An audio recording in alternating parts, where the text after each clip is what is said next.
Welcome back to Transitions. Thank you so much for watching. So I'm talking today about thoughts and how thoughts can determine how we respond to a situation, either positively or negatively, and also how by changing your thoughts, you can change your circumstances and get yourself to where you want to be later on in life. So let's rock and roll. Here we go. So my life has been a little hectic this past month. I've been traveling, going all over the place, but what happened just recently is I have this car. Right, what I drive right here is a Ford Explorer, right? And love my car, beautiful car, and it's been reliable. But the old girl has 322,000 miles on it, man. So it's got a lot.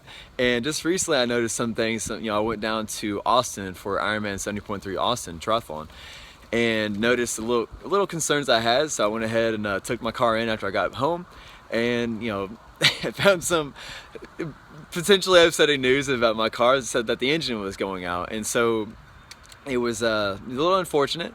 And so, but you know what? Here's how I chose to respond. I was like, you know what? I was already kind of planning to get a new car anyhow, around April, March, or May, somewhere around there. But you know what?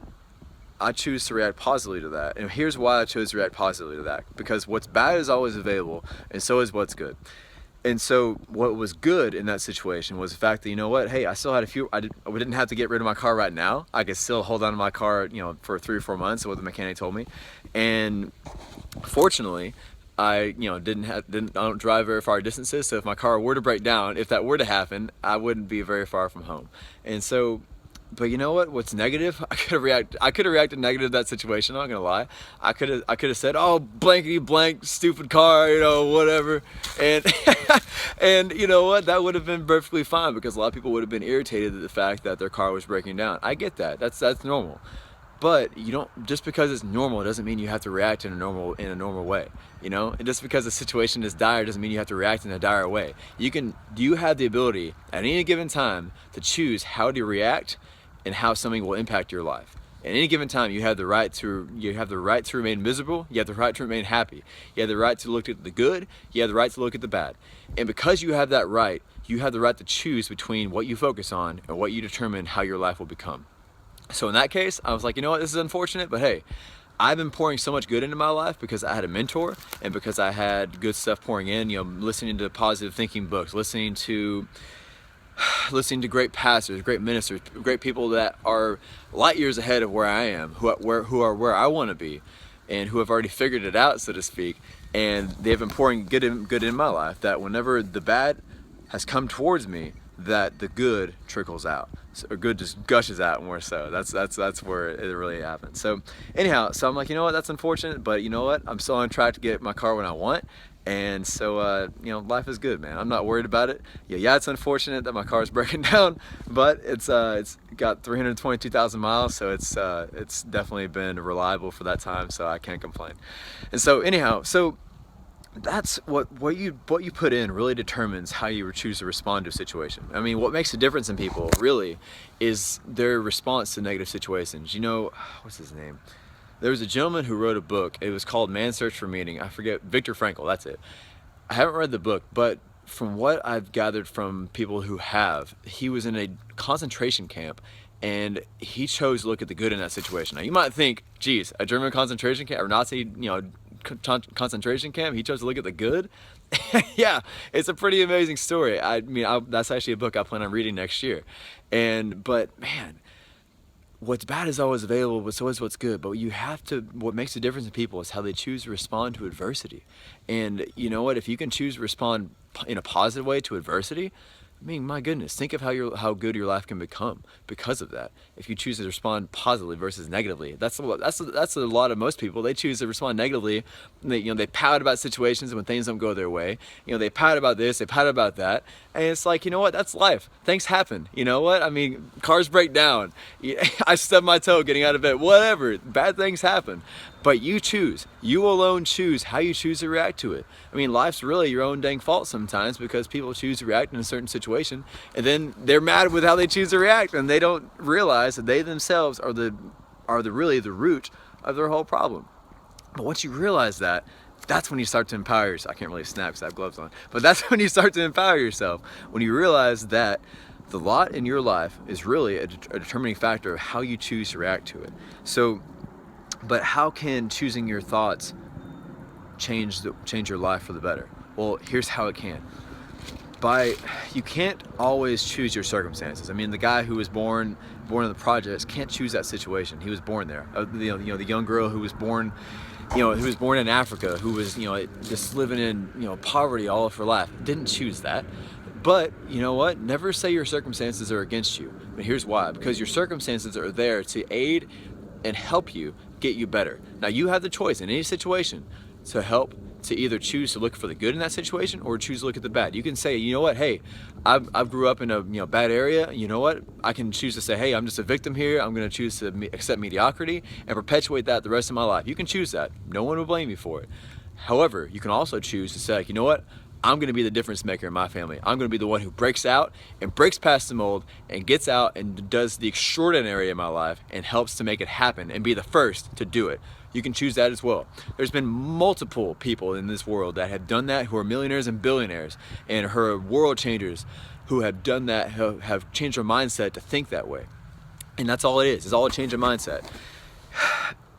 James Allen is really famous. There's one quote, it might not be an as famous quote, but he says, alteration in your circumstances is in direct ratio to your altered mental condition. Most people are really anxious to change their lives, but they're unwilling to change themselves, and therefore they remain bound. Because you know what, I can be the guy who would want, I love triathlon, right? And I can want to be, I can want to qualify for Kona all my life. I can make an Instagram, which I already have, but I can say, you know what, I'm Kona qualified. Yeah, I'm Kona qualified. But if I don't put in the work, if I don't put in the long runs, I don't put in the long swim, I don't put in the long bike ride, I don't make sure I eat the right foods, I don't make sure I recover, it's all gonna be worth for nothing. Why? Because I haven't changed my mindset to think, think in the way that would cultivate and be conducive to that way I want my life to be. And if I don't do that, then I will never, in any circumstance, have any speck of hope in order to achieve that goal. Why? Because my actions are not conducive to that. My thoughts are not conducive to that. I can't expect to think at the same level I've been thinking at for all my life that's got me to here in order to get to where I want to be later on. In order to get to where I want to be, I have to change the way I think. I have to change my actions. I have to change my habitual my habits, the things I do habitually. I have to change those things. Why? Because I can't expect to get to a new level if I continue playing at the same level. I can't expect to become professional if I'm continuing playing on an amateur level. I can't ever expect to do that. Now, same thing with people, man. You have to change the level you're playing at. You have to change what you're focusing on. You have to change who you're being influenced by. You have to change these things, because if you do not, you will always, I don't care who you are, you will always perpetuate mediocrity in your life. And guys, that is really something I don't want for anybody. I mean, unfortunately, that's a lot of most people, but it doesn't have to be. That's the thing. It does not have to be. You don't have to accept mediocrity. You don't have to perpetuate that stuff in your life. You can be the difference maker. You can be the one that breaks out and be the first millionaire in your family. You can be the person that breaks out and lose the 100 pounds that you're trying to lose. You can break out and do the things you want to do in your life, but it takes a change in your thoughts. It takes a change in your focus. It'll take a change in your influences. It's not going to be easy, but it is well worth it. It is so worth it. And the best pleasure, I was listening to a man by the name of Ravi Zacharias today. Ravi Zacharias. He's a Christian apologist, and he really is a brilliant man, and who really takes these grandiose things and makes them, these complicated questions, and makes them easy to understand. And he was saying today that the best pleasure you can have, I was listening to a talk on him, it's on YouTube actually, the best pleasure you can have is really one, let me see, how did he word it?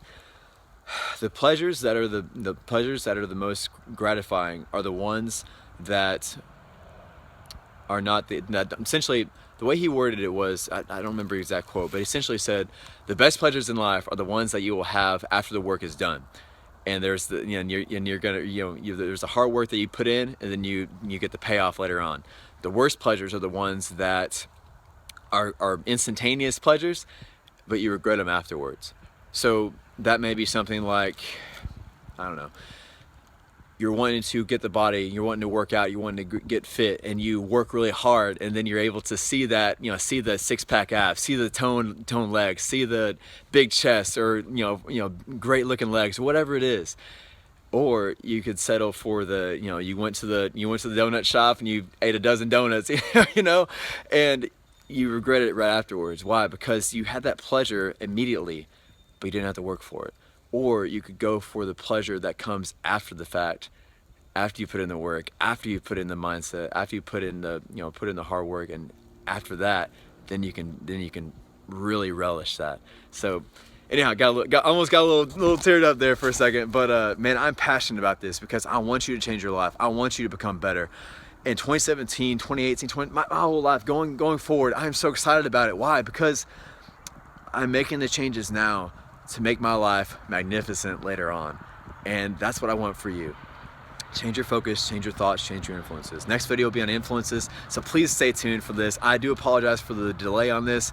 It's I just didn't get it done. No excuses, just didn't get it done. So that's what happened. So anyhow, thank you very much for watching. Please subscribe and go follow me on Instagram at Kona Qualified, Kona Qualified, or Ryan Huff. Thank you so much again for watching. I really appreciate the support. It's all they're here to help you, and that's the important part. So thanks again. Have an amazing day. We'll see you next time.